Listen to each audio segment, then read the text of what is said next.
Hello, thank you for watching Payo ni Kuya Eman on YouTube channel. So, focus muna tayo sa YouTube. So, today's video is very important. So, ito, ang iba-vlog natin ito is how we can determine yung earnings natin sa mga YouTuber dyan sa YouTube. This is just an estimate.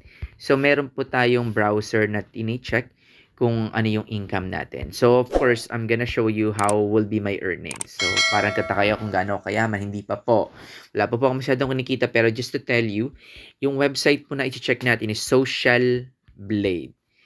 Tandaan, Social Blade po siya, yan. And then, all you have to do is just to click that one. And then, ito na po yung analytics to check. So, ang ilalagay po natin dito is username. Okay, nakita nyo sa gilid, ayan, YouTube, username. So, I'm gonna show to you, meron din akong YouTube, Payo ni Kuya Eman. Kuya Eman. Ayan po guys, follow nyo ako guys, please. Ayan.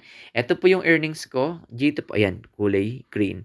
So, may ranking din po tayo. Ayan, o, kita-kita nyo naman. Payo ni Kuya Eman. So, may 109 uploads na kung konti ng subscriber ko. Views ko, 37,000. And then, ito po yung earnings ko monthly, $1 to $18 monthly. Hindi pa masyado madami. 14 pesos, $14 to $219 yearly. So ngayon, back tayo. Siyempre, idol ko. Siyempre, i-check ko si Chinky Tan. Chinky Tan. Ayan, check natin. Mache-check din natin ng ibang vlogger. And si Chinky Tan, ang kinikita niya is, ibang Chinky Tan nito. Pero yan, nakapag-check ako ng isa sa mga $40 to $70 yearly. Yan, makikita nyo rin dito yung mga informations. So yun guys, I hope you can help.